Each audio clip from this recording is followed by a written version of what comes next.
throughout this offseason reset for the St. Louis Cardinals has been one consistent criticism of the team, of the organization, of the front office, that they just need to pick a lane. If you're going to reset, you have to reset. You have to actually open up opportunities for the younger players that you want to get a look at. And there's a case to be made that the Cardinals haven't really done that this offseason. They have allowed some veteran players to walk in free agency, but they haven't traded anybody away at this point. Nolan Arenado, as we're recording this on Monday, is still a Cardinal. And there aren't really a lot of differences between this year's team, the one that you can project on the 26-man roster, and last year's team that finished the campaign for the Cardinals in 2024. Do they need to pick a lane? Is this really a situation where we can credit the organization for a reset and for opening up these opportunities for younger players if on paper it doesn't really appear that they have done a lot of moving and shaking toward that end? I have seen this criticism for sure. A thread of tweets on Sunday night, in fact, from Bernie Miklasz, who I'm sure many of you that follow me also follow Bernie and listen to his daily videos on YouTube. He does a great job. But I kind of disagree with Bernie on this one a little bit, and maybe this will be something where Bernie and I should get together and have a conversation about this, because his premise is basically what I've outlined so far, that the Cardinals really haven't done enough to reset the roster and pick a lane. Bernie writes, the problem with the Cardinals offseason is their refusal to pick a lane. They don't want to rebuild, but aren't being aggressive about winning. They're keeping walk-year veterans like Helsley and Fetty instead of cashing them in for younger assets. They've got 1 foot in, 1 foot out. Bernie continues, if the sole purpose of the Cardinals offseason was to slash and burn on the payroll to benefit the DeWitts, and by the way, this is all Bernie's Twitter account, b_Miklasz. I feel so badly. Bernie got his Twitter account hacked, and so he's still building up the new one. He's got close to 8,000 followers. He should have over 100,000 followers. So if you don't follow Bernie Miklasz on Twitter, because maybe you didn't know about his new handle, at b_Miklasz is how you find him on Twitter. To continue, and I'll repeat since I kind of lost my train of thought, if the purpose of the rebuild was to slash and burn payroll to benefit the DeWitts, and at least a percentage of the fans believe that, then why haven't they saved even more money by trading Helsley, Fetty, or even Nootbaar? So this is Bernie Miklasz. He is somebody who absolutely knows what he's talking about, and I find it always interesting when there are people that I respect and love their opinions, when I maybe have a little bit of a different slant or a different angle on it, and I find that that's where I am with this one. More and more, and you can say I am drinking the Cardinals Kool-Aid, and that is totally fine if you feel that way. I want to know in the comments below if that's how you feel about the way I approach this. But I really do kind of take on a wait-and-see mentality when it comes to this Cardinals team, because I could see a lane where they thread the needle that they're trying to thread right now, and they do it very successfully. I actually think that's a possibility. Type it out. Whether you're listening on YouTube, listening on Spotify, let me hear it. Let me have it, that the lane that I am waiting to see unfold is just not going to happen. Brenden, you're full of it. Let me know. I know a lot of people probably disagree with me on this, but I'm going to try to state my case. I'm going to try to lay this out a little bit, because I think even some of the criticisms of where the Cardinals are at right now roster-wise could end up playing to the Cardinals' benefit from a long-term perspective. The move like a Helsley or a Fetty, I feel like falls into a different bucket than a potential trade of a Lars Nootbaar. The reason that you could put them all into the same bucket is, well, financially, all these guys are getting paid. Fetty and Helsley are getting paid. Fetty getting paid in the final year of his team control, and I believe because he came over from overseas, he came back over. That was a 2-year contract I think he signed with the White Sox. It's like $7.5 million, so that's locked in. Helsley's number is now, as we know, locked in a little bit above $8 million, but that was through the arbitration process. Nootbaar is still in the arbitration process. We don't know what he's going to earn, but he's a first-year ARB guy. He's got several years of team control. So I would split the names like Helsley and Fetty, who it's applicable because they're in the final year of team control. I would split that from a guy like Nootbaar, where, like, I think the way you trade Lars Nootbaar is if you can get a ton for him, a team that thinks he is the missing piece, and he's got that 3 years of team control attached. So the other MLB club that would be getting Lars Nootbaar is like, we're getting our all-star left fielder, and we've got 3 years of control. That's where you get multiple top 100 prospects. You get, maybe a major league arm, a starter that is this team controlled and ready to go. Like, if the Cardinals were getting those types of calls about Lars Nootbaar, I feel like there's a world in which they would entertain it. No, to me, it's not because of the arbitration aspect and that you have to fight with him over money. That's just the business of it. I don't really think the team, and I've seen this floated around too with mostly other fan bases saying, Cardinals haven't been able to agree on a deal with Brendan Donovan. Maybe they're going to trade him to the Yankees. We'd love to have him. I think that's other teams' fan bases going on a fishing expedition. I don't think that's how the St. Louis Cardinals view things at all. I think that they know it's part of the business, and they're going year to year. Like, these are guys that in previous years, think like circa 2011, 2012, 2013, when guys like Alan Craig were getting extensions, early extensions, right? Paul DeYoung, early extensions. The young Cardinals that have acquitted themselves nicely over the first couple of years, and you sign them to that early extension where you get to buy out the arbitration years and then maybe a year or two of free agency too to kick that can down the road and get that cost-controlled core piece of your roster locked in. That was the old way of doing it. It's not to say the Cardinals won't at some point return to that way of doing it and that way of conducting business. This offseason specifically is not going to be the time for them to do that for a lot of reasons. I believe it was recently the Post-Dispatch, Derek Gould, putting a story out, just sort of outlining the place where the Cardinals are right now, where John Mozeliak, on his way out the door, isn't necessarily in a position to make long-term decisions that the next regime being installed would have to live with. It's not to say the Cardinals aren't committed to believing Brendan Donovan's a good player or Lars Nootbaar's a good player, or even Andre Palante, who's also one of those guys still going through the arbitration process. Those three are going to have those ARB hearings, barring an extension, a multi-year agreement. I don't think a multi-year agreement, but let me rephrase that. I don't think anything that takes those guys beyond ARB is likely at all this offseason. It's maybe not even likely to have those guys locked in on anything through their 3 arbitration-eligible years because, again, I think the front office is trying to offer a clean slate as John Mozeliak passes the baton to Chaim Bloom.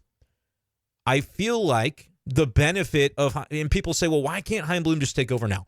I'm actually okay with it. I've said that, you know what? I think this gives Chaim Bloom one more year to fix an area of the organization that absolutely needed attention. It needed to be addressed. You needed to figure out the infrastructure. You needed to get more bodies. You needed to get more minds in the room, on the staff, front office, coaching throughout the ranks to be able to develop players the way that a competitive, contending MLB club and organization develops players in the modern game. It had passed the Cardinals by. They don't like to talk about it. The DeWitts, you remember the October press conference at the end of the season where Bill DeWitt Jr. pushed back. You know, they're holding this press conference talking about how they've fallen behind the pace, and then when he's asked about it, he kind of bristles at the question and says, well, we've got good young players. I get it. Nobody likes to come clean about, hey, we made some missteps and we've fallen behind.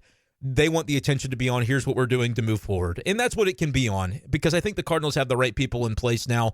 All these offseason hires, I think, are going to pay dividends down the road. It's maybe not going to be immediate because you're doing this in conjunction with the time where the payroll is being decreased. And so that, again, you could make the claim that, the Cardinals are just slashing payroll because it's a convenient cover, that it's happening at the same time as they're looking to beef up infrastructure. And so they can take this little window, this little bubble, whether it's a year, 2 years, whatever it ends up being.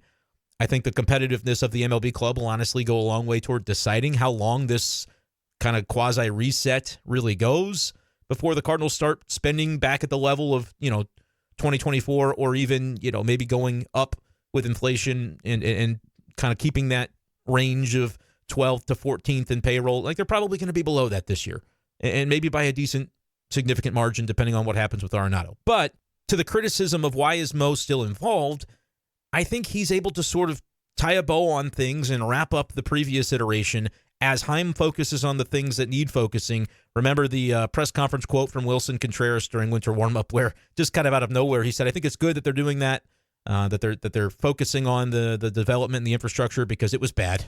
And everybody kind of laughed a little bit. He goes, "Hey, I'm just being honest," and that's Wilson for you. He will just speak his mind and tell you what he thinks. But as it pertains to Mo needing to be around, it's frustrating for Cardinals fans, I think, because they're seeing this offseason of inactivity and saying, well, I could have done that. I mean, they've done nothing. They've accomplished nothing. It's not to say they're not working behind the scenes, but effectively they have accomplished nothing. They haven't signed anybody of note. They haven't made any trades of note. to help shape the roster in 2025. So, like, the other guy could have done that is sort of the attitude of the fan base. And it's fair because it's kind of hard to give credit. Even if I was really wanting to give credit, there's nothing to give him credit for because they haven't done anything, right? There are reasons for it. I think Arenado kind of put him in a really bad position when he rejected a trade with Houston, and now Houston potentially still interested in bringing Bregman back, but the price tag on that is probably up for some discussion, which is interesting too, because if there is money available, and Bregman, the reports on him have been he's just been unreasonable in what he's asking. Most teams that meet with him just don't come away from those meetings thinking that they were on the same page with Alex Bregman. If the Astros have to kind of draw that line in the sand, maybe the Arenado thing does become an interesting aspect of this again to them if they've got that extra 50 or so million. Maybe the Cardinals get a worse deal, but maybe that could be back on the table. I don't know.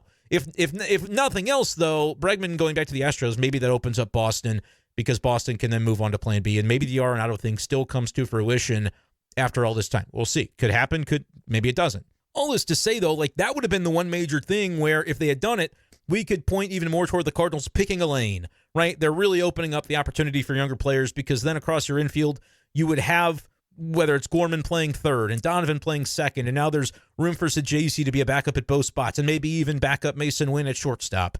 Yes, you moved Contreras from catcher to first, but you took a Goldie out of the equation, right? So that is another way to clear some space for younger players. It just so happens that instead of clearing it for Luke and Baker, they're clearing it more so in a way of affecting the daily lineup for the catchers, for Pedro Pajes and Ivan Herrera. You like Herrera better than Pajes? Guess what? They're both going to play a lot. That is the beauty of, I say the beauty of Paul Goldschmidt leaving, but that is effectively why you're gaining one spot on the infield for younger players to participate that you otherwise wouldn't have had.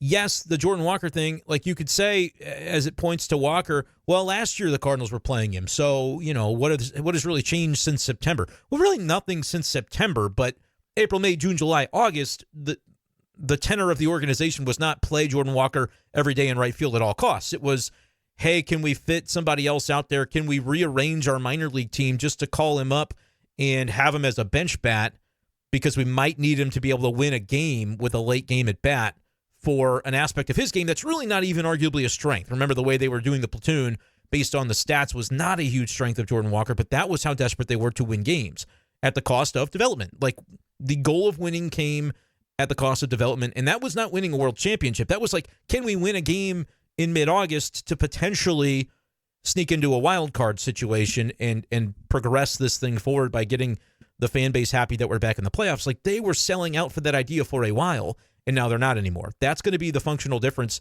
And a lot of that's going to fall on, to Ollie Marmol, which I thought he was asked some great questions at winter warm-up about this, which is basically like, does this notion of playing the young kids and not necessarily as an organization selling out to make the World Series this year as our number one priority, does that change the way you manage game to game? And really, he said not a lot, because you can still make a case that the opportunities of the example that was given, I think BK asked the question, Nolan Gorman late in a game, are you going to give him the left on left at bat, or do you go to the bench? It's like, well, instead of going to the bench and it's, somebody that's not in the long-term plans, which I guess even last year this was the case because the whole thing was they had no righties on the bench. But the point is this year that could be maybe Luke and Baker, and that can be Luke and Baker's at bat, somebody who you're still trying to find out, can he be a 5-year fixture as a threat off the bench, or somebody who plays semi-regularly at DH or at first base because the bat plays. Like, you're trying to find out and develop Luke and Baker as a player alongside Nolan Gorman. That's where I think the Matt Carpenters don't fit on this roster. The Brandon Crawfords certainly do not fit on this roster. The bench makeup being one that allows for a little bit more fluidity, I think, is something that can make a big difference toward, the Cardinals are sort of picking their lane. They haven't made the big transactions to really solidify it. The one that they'd like to make is Arenado trade, but they haven't been able to do it, and they're still going to try. I mean, Mo said it a couple weeks ago at winter warm-up. It's priority 1, 2, and 3 of their offseason, and until it's done, that's going to remain the case until he's told otherwise. And look, I do think as much as Arenado is probably likely in terms of like a medium outcome to have a better season than Nolan Gorman, you can't necessarily guarantee that Gorman is going to be substantially worse than Arenado if both were to play 150 games at third base. I'm talking offensively. I think defense is going to be maybe the downfall of the 2025 Cardinals, if we're honest, because I have a lot of optimism that the team can actually be pretty good. I think we might be underselling how much value they'll lose from Goldie at first defensively. It's not a Wilson Contreras knock. That's just a praise of Goldie. Same thing if they trade Arenado, like going from 2 Gold Glovers and potential future Hall of Famers at the corners and guys who are known for their defense to, guy that played mostly second base last year playing third, and then a guy who was a catcher last year playing first. Those guys can really do their darndest and work hard on their craft, but it doesn't mean they're going to right away or potentially ever be able to match the production defensively from Goldonado, right? So, those are aspects of it that, as I talk optimism about the season, that I could realize, you might make too many errors, and it might not be anybody's fault. It just might be the nature of the beast as they try to fit all these young bats into the lineup. Moving Contreras to first was just the most effective way and cost-effective, by the way, because rather than have to sign a free agent first baseman or rely on Luke and Baker, who might be able to do it, but he's not very likely. Again, I talk about median expectations and outcomes. It's a bell curve. There's always that possibility that the Wilson Contreras season ends up being less productive than the Luke and Baker season. But based on what we know, Wilson Contreras is one of the top bats in the game. To be able to have that known commodity slide into Goldie's position at first base from an offensive perspective, I think it gives your team a nice floor in what you can potentially see coming for it. But the problem that I think a lot of fans keep coming back to is this notion of, Wilson Contreras is a veteran player. Like, if you're going to go in on a rebuild, go all in. Like, why not trade him, get younger assets, trade, see what's out there and trade Sonny Gray. Now, again, they can't necessarily unilaterally do that is the first reason. Wilson wants to be here. Sonny Gray doesn't want to be traded. Maybe next year he'll feel differently, but this season he is prepared and wants to go in as a Cardinal and kind of see this through because he feels like they might have the talent to be able to do something, and he's comfortable. He just went through the rigorous free agency process last offseason, has a family, they live nearby to St. Louis, doesn't want to do it again. Totally understand all that, and therefore the Cardinals have to understand it too, and they can't trade him if he doesn't want to be dealt. Wilson was insistent upon staying and sticking this thing out, even though he said requesting a trade would have been easier. So, those are the areas where don't use that as an example of the Cardinals not really committing to the retool or the reset because those weren't really options on the table. Arenado, they're trying like hell to trade him. They would love to move him, right? Because that fits in line with their reset. As far as picking a lane, though, on some of the other names that are being brought up, Eric Fetty, Ryan Helsley. Let's start with those guys. Fetty, I think the Cardinals acquired specifically because they knew this was coming. They knew, even last August 1st, that a potential reduction in payroll due to questionable revenue streams, TV money, ticket sales, etc., was on the horizon. I think the front office acquired a piece that could help keep the 2025 roster above water, above ground, keep them from drowning, for a piece that was redundant in some ways on the 2025 roster. Tommy Edman for Eric Fetty. Yes, that deal was partially about 2024 because they added Tommy Pham. They were hoping to be able to make a run at it at that point in time, and Fetty was going to slide into the Lance Lynn spot. They knew he was going to need some time on the injured list because he was pitching through the knee. But I think it had just as much of an eye on 2025 where they said $7.5 million, as much as that is a chunk of change, that is if I'm Mo, and I know that this stuff could be coming as far as, the DeWitts saying maybe not so much on the spending in the future, that was a cost-neutral trade because Edman was going to make about that same amount, $7.5 million, through his, the deal that they had come to 2 years buying out the ARB. And so it was cost-neutral. It just was spending the money in a way that allowed the 2025 team to have more of a safety net at starting pitcher, because they probably knew not going to be picking up these options for Lynn and Gibson, right? So you don't have that safety net as much anymore. You're hoping that a guy like Palante steps into a role and can fulfill it and can be solid. You're hoping that Quinn Matthews maybe makes a jump. You're hoping that Tink Hence maybe makes a jump, and those guys could be options at some point in this season. Maybe a McGreevy, Graceffo. You have hope that those guys in 2025, one of them could be an option.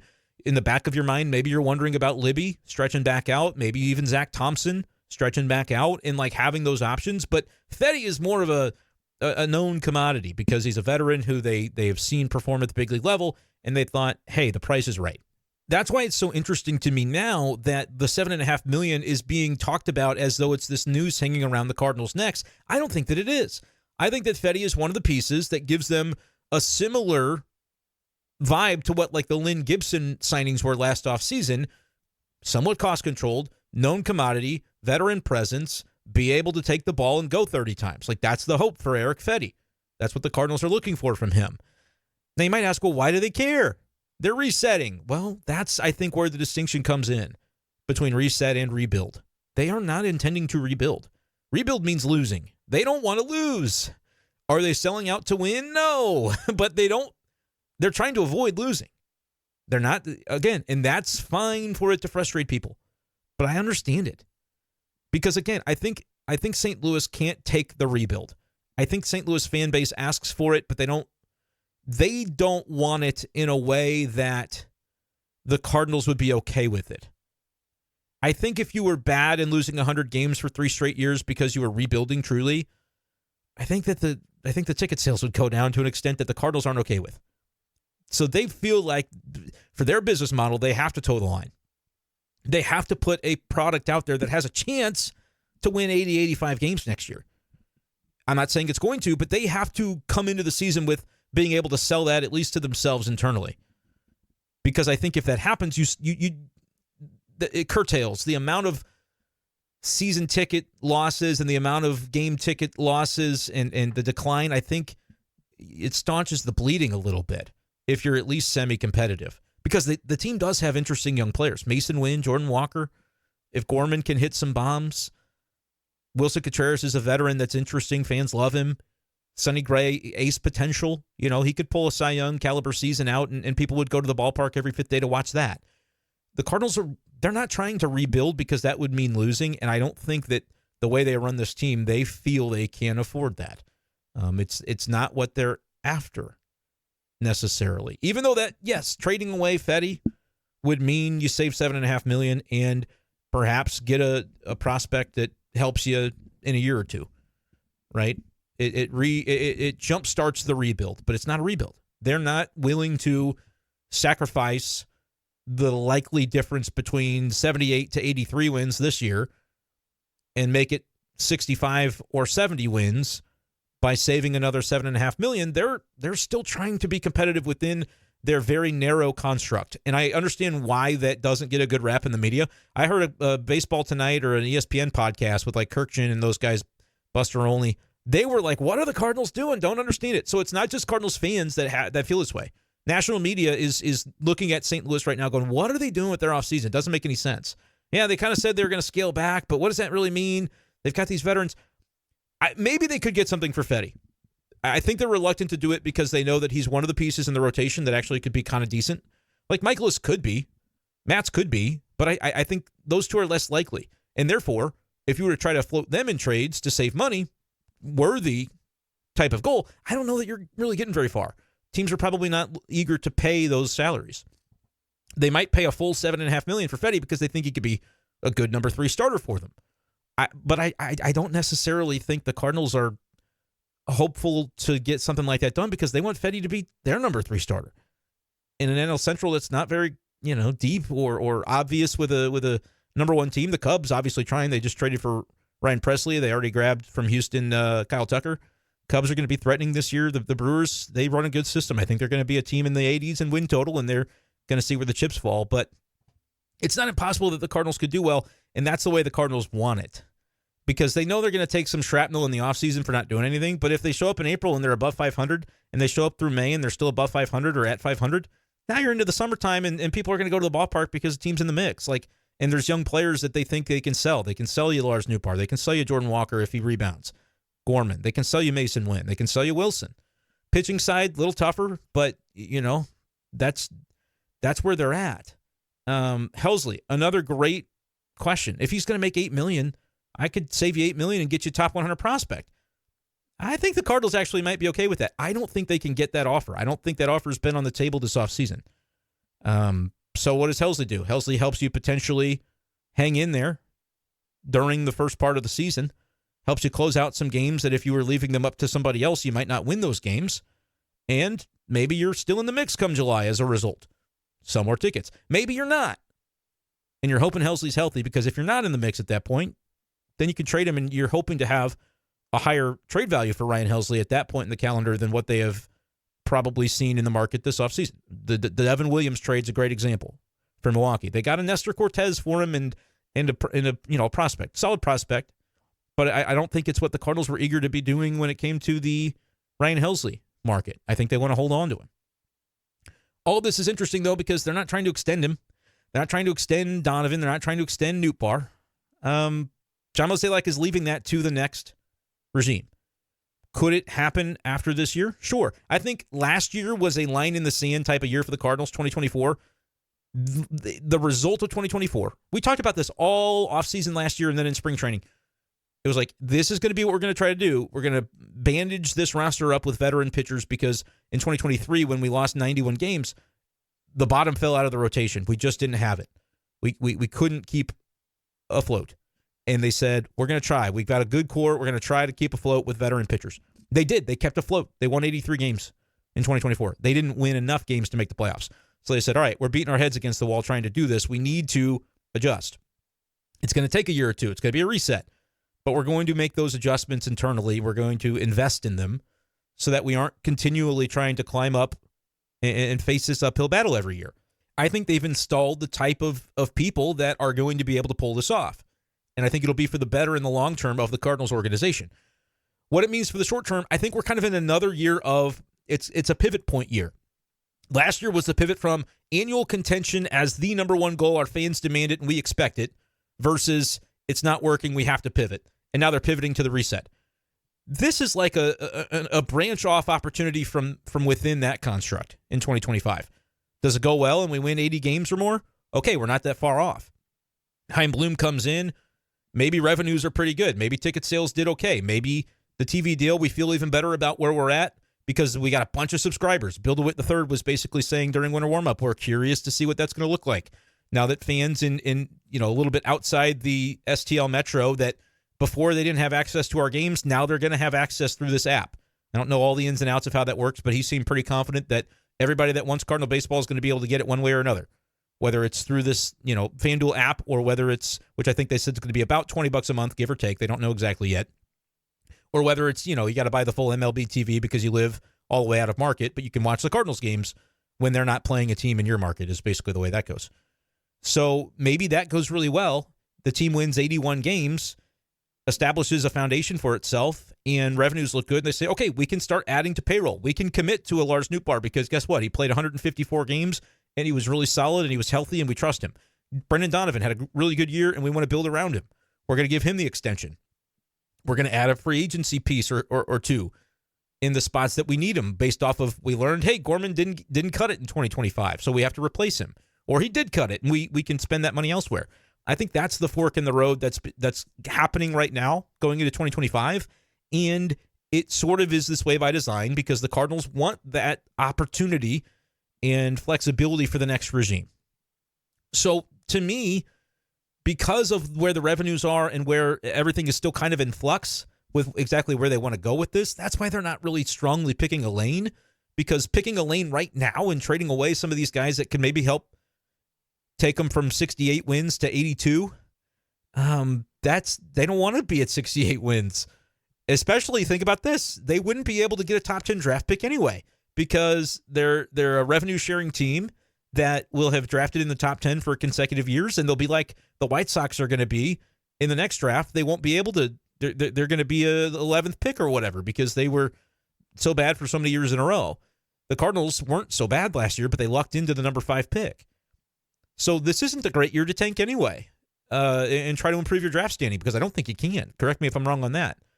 So that I just wanted to kind of get some thoughts out, and this will be a big-time topic of conversation going throughout the year, throughout the offseason for sure, and into the spring, which is obviously now only a couple of weeks away, still looking for partnership opportunities for spring training, and title sponsor of the podcast could be you, could be your business throughout spring training, where I think the business is going to start to be booming again, and you could sponsor the or partner with me on the videos for Sights and Sounds, that series that we're going to bring back down at spring training. So let me know. DM me at b-schaefer12 on Twitter. You can email me b-schaefer12 at Outlook if you're interested in your business maybe sliding into a partnership role with the channel. But this is going to be a topic that we continue to talk about because I think it's okay to have differences of opinion on this. I just actually And maybe you can tell me I'm a Kool-Aid drinker. I can see exactly where the Cardinals are coming from a business standpoint. Whether they could or should be spending more I always think spend more because I do think the money's there. I think they kind of undersell maybe their financial position a little bit. But within the construct of where they're operating, I can understand why you would kind of be in a holding pattern, because how many times have we criticized the Cardinals for getting rid of a guy too soon and then they turn into a star? They don't have to make any decision right now on a Nootbaar or a Donovan or even a Palante, those guys in arbitration. They can see this year play out, and then they can react accordingly. If the team is close enough to contention and the revenues are in a spot where they feel like they can do it, they can sign those guys to extensions and have them be part of the next core.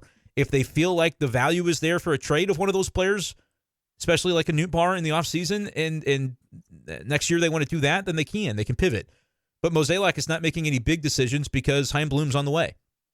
Could they have just had Chaim Bloom come in right now and be making all of these decisions and tearing this thing to the studs? They could have, but I don't think this roster necessarily calls for that, because if you're trading away Lars Nootbaar now because you say, oh, he can never stay healthy, if he goes somewhere else and plays 150 games, putting up the type of rate stats that he put up in St. Louis, you're going to say he was another one of the guys that got away, and you criticize the Cardinals for that. So I feel like they're in a spot now where, as much as it may surprise some people, I see exactly where they're coming from.